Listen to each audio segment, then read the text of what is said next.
MP फाड़ा है उसको लेने हम नहीं फाड़ा है, लेकिन वो छोड़ो, फाड़ा तो है, फाड़ा तो क्या है ये और अनकॉन्स्टिट्यूशनल बिल, इसको क्या करेगा? तोड़ेंगे ना तो नहीं, क्या करेगा? ठीक से ठीक किया, जो किया ठीक किया, मैंने नहीं किया, लेकिन जो किया है उसको सलाम जानता है, बोला था वो ठीक किया। अनकॉन्स्टिट्यूशनल बिल, अनडेमोक्रेटिक बिल, ये पूरा गणतंत्र को लोपाट कर देंगे एकदम। पूरा गणतंत्र, article 75 is the basic structure of the constitution. It is the basic structure of the constitution. How they can amend it? They cannot amend this one. This is the way they cannot amend. कोई chief minister को remove कर देगा, ये ऐसा होता है? कोई ED कोई केस दे देगा, सीबीआई कोई केस दे देगा, सीबीआई केस दे देगा, तो उसके बाद वो जो ईडी सीबीआई केस देता है सब फेक केस होता है। 0.5% तो कन्विक्शन है ईडी का। तो उसका बाद अरे आपको बिट्टू का है तो बिट्टू का पास जाइए ना, आप ये क्यों इधर? अरे आप छोड़िए ना, बोलता है ना, छोड़ दीजिए। आपको बिट्टू का साथ पास लेना है तो बिट्टू का पास जाइए। Why are you disturbing me? ना आपको बोलने दीजिए, आप तो बोलने नहीं देते हैं। तो ये जो अनकॉन्स्टिट्यूशन है, इस अनकॉन्स्टिट्यूशन को, इसके लिए हम लोग विरोध किया है। हम लोग इंट्रोडक्शन में नहीं, पहले तृणमूल कांग्रेस पूरा वेल में थे और कोई पार्टी नहीं थे वो लोग। बाद में कांग्रेस और बीजेपी, कांग्रेस और डीएमके और जो सब है वो लोग बहुत बाद में आए, कुछ कांग्रेस का आदमी आया। तो जो है हम लोग किया है, और उसका हम लोग जब अमित शाह का सामने जब स्लोगन दे रहे थे उस टाइम बिट्टू एंड रिज्जू, वो लोग हमारा 2 एमपी, लेडी एमपी, एक है शताब्दी राय और मिताली को, उन दोनों को मारने के लिए आया है। क्या बोल रहे हैं आप? उनको मारने के लिए? हाँ, बिट्टू एंड धक्का दिया, इसको धक्का दिया, देखो ना धक्का दिया, बिट्टू लेडी को धक्का दिया। हम लोग, हमारा अंदर कोई तो कोई ना बिल फाड़ा है, ठीक है, तो उसमें क्या है? हम तो स्लोगन दे रहे थे, सब जमींदारी जो है टीएमसी का जो जमींदारी है वो हम ले लेता है मेरा घाट पे, चलिए हम लेता है। हम फाड़ा कि नहीं फाड़ा वो कुछ नहीं बात है। ये अनकॉन्स्टिट्यूशन बिल है, ये बिल को हम लोग देखेंगे, हम असंवैधानिक बिल है। अरे इसलिए वो हमारे 2 एमपी को गांव में हाथ दे देगा बिट्टू। अभी तो कांग्रेस छोड़ कर उधर चला गया, किरण रिजिजू आके गांव में धक्का दे देगा, मान लेगा ये मान ले सकता है। हम लोग, उन्होंने धक्का दिया, हम लोग तो खड़ा था, हम लोग तो अमित शाह का सामने खड़ा था, हम लोग स्लोगन दे रहे थे, हम लोग स्लोगन दिया, फेडरेशन, फेडरल स्ट्रक्चर है, ये है, हम लोग बोला चोर चोर वोट चोर, वो भी बोला। उस टाइम उधर से उधर के आके बिट्टू आके धक्का दिया फास्ट। बिट्टू मंत्री है, उसको रिजाइन करना चाहिए।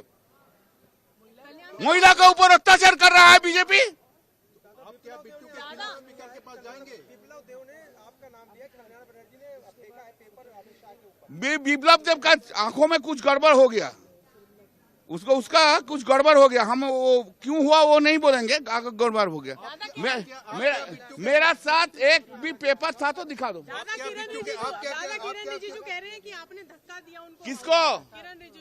किरण रिजिजू से मैं तो 2 हाथ दूर में था, हमने नहीं धक्का दिया, हम लोग सब दूर में था, वो लोग ये से उतर के इधर आया। देखिए, बुनियादी बात ये है कि ये जो 3 विधेयक हैं, ये भारत के संविधान का जो मूलभूत स्वरूप है उसके पूरी तरह विरुद्ध है। भारत का संविधान जो कानून का राज है वो ये कहता है कि आप बेगुनाह हैं जब तक आपका गुनाह साबित नहीं किया जाता। और ये जो fundamental presumption of innocence till proven guilty, it stands that presumption on its head. It is destructive of the basic structure of the constitution for the simple reason because its potential for misuse of state instrumentalities is enormous. It is violative of Article 21 of the Constitution of India, which is the due process clause. It throws constitutional principles like collective responsibility of the cabinet to the Legislative Assembly, to the winds, and last of all, FIR, उसके बाद जांच, उसमें चाहे गिरफ्तारी, उसके बाद आरोप पत्र दाखिल करना. This is absolutely no presumption of guilt. आरोप पत्र दाखिल होने के बाद, after charges are framed, then only do you plead not guilty. So what are we talking out here? You are fundamentally destroying the constitution completely. Sir, but government is also saying that Prime Minister office is also coming. That's besides the point. You can't make an investigating officer or an SHO the boss of the Prime Minister. What are you doing? There was ruckus in Parliament. I'm not going to comment about, because we are talking about far more serious issues which have very deep constitutional import. So I am not going to get into any trivialities. This bill needs to be withdrawn.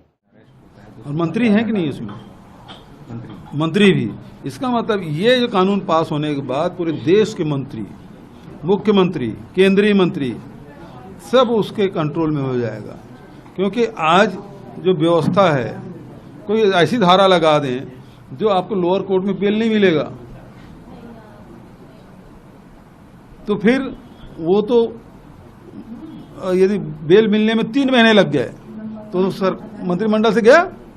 तो ये एक नया हथियार है.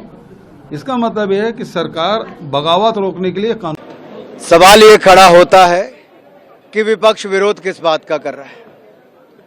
नैतिकता का और भ्रष्टाचार. आखिरकार क्या भारतीय राजनीति में अगर भ्रष्टाचार के खिलाफ और नैतिकता के आधार पर इस्तीफा देने की बात और उसके बाद कानून बनाने की बात करते हैं, तो विपक्ष इसका विरोध क्यों करता है? आज लड़ाई साफ है. कौन भ्रष्टाचारियों के और भ्रष्टाचार के साथ खड़ा है? वो विपक्ष है. और कौन भ्रष्टाचार मुक्त पॉलिटिकल सिस्टम को करना चाहता है? वो भारतीय जनता पार्टी एनडीए खड़ी है. और ये विरोध और इस तरह का ओछापन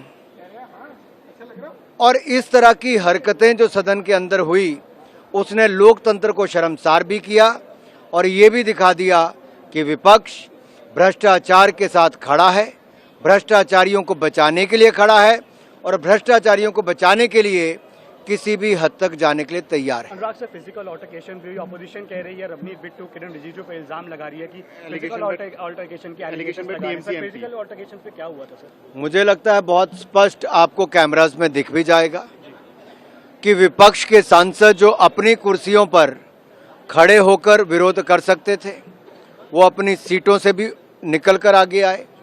वो अपनी विपक्ष की तरफ खड़े हो सकते थे, वहां खड़े नहीं हुए.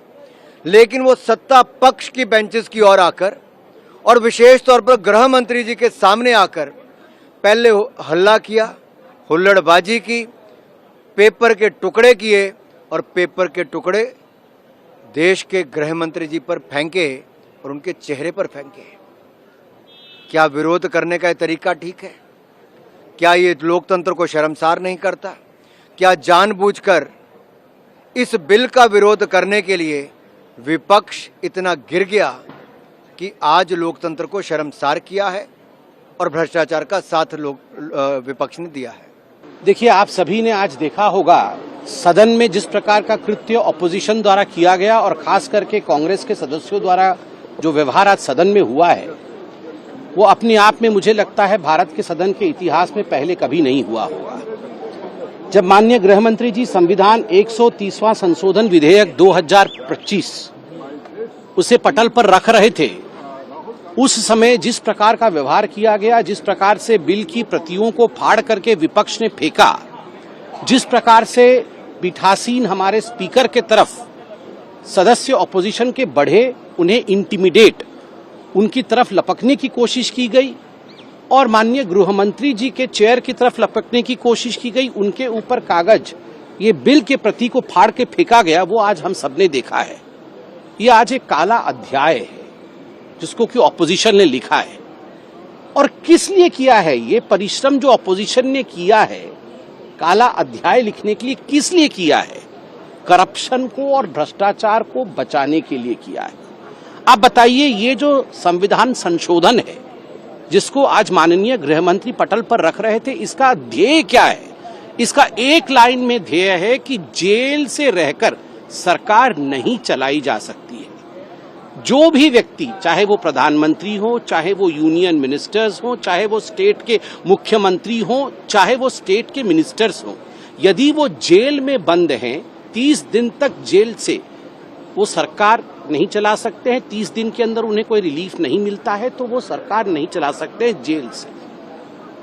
देखिए, इसमें सबसे बड़ी बात है, माननीय प्रधानमंत्री जी ने अपने ऑफिस को भी नहीं बचाया है। इसमें प्रधानमंत्री खुद इंक्लूडेड है। माननीय प्रधानमंत्री जी ने अपने यूनियन मिनिस्टर्स को, कैबिनेट को भी नहीं बचाया है। यूनियन कैबिनेट भी इंक्लूडेड है। याद करिए, जब इसी प्रकार का एक बिल इंदिरा जी लेकर आई थी तो उसमें स्पष्ट रूप से लिखा गया था कि the prime minister's office, the president's office, vice president office, आप इनके ऊपर केस नहीं कर सकते हैं। बाकी लोगों के ऊपर केस कर सकते हैं, मगर इन पदों के ऊपर, प्रेसिडेंट के ऊपर, प्राइम मिनिस्टर के ऊपर केस नहीं कर सकते हैं। मतलब इंदिरा जी ने और कांग्रेस पार्टी ने आज लोकसभा में विपक्ष की जिस प्रकार की इंडिसिप्लिन दिखने को आई है, बहुत ही निंदनीय है। क्या विपक्ष, विशेष करके कांग्रेस पार्टी और उनकी प्रमुख सहयोगी दल, ये समूह चाहते हैं कि उनकी कोई नेता या कोई भी राजनीतिक पार्टी की नेता, कोई मुख्यमंत्री हो या और कोई बड़े व्यक्ति हो या कोई, अभी तो उसमें से देश की प्रधानमंत्री जी तक बात है, क्या अगर वो गिरफ्त होते हैं वो कानून के ऊपर रहेंगे? क्या तब भी वो गिरफ्त होने के बाद तब वो मुख्यमंत्री बने रहेंगे? क्या ये क्या क्या क्या संदेश उसमें देना चाहते हैं? क्या देश की प्रधानमंत्री, मुख्यमंत्री या और कोई मंत्री वो इतने रसूखदार हो जाएंगे, कोई देश की सामान्य कानून के ऊपर रहेंगे?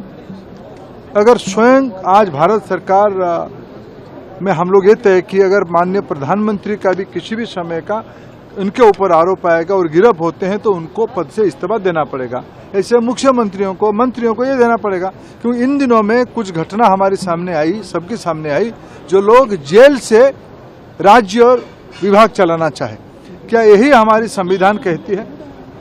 देश की परंपरा रही है, कोई भी चुने हुए व्यक्ति, सरकार में रहे हुए व्यक्ति, अगर उन पे आरोप होती है, वो गिरफ्तार होते हैं, उनको इस्तीफा देना पड़ता है, वो पद छोड़ना पड़ता है। लेकिन इन दिनों में ये अभावनीय परिस्थिति, इस प्रकार की विशेष परिस्थिति इन दिनों में देखने को मिला। कुछ राज्यों में लोग जेल जाने के बाद भी, संवैधानिक पद पे बैठे हुए लोग जेल जाने के बाद भी वो इस्तीफा नहीं दिए। इसीलिए आज की परिस्थिति में ये कानून लाना अत्यंत आवश्यक रहा। ये संविधान संशोधन की कानून, ये निश्चित रूप में देश के अंदर और पारदर्शिता लाने में बड़ा अच्छा रहेगा, स्पष्ट रहेगा।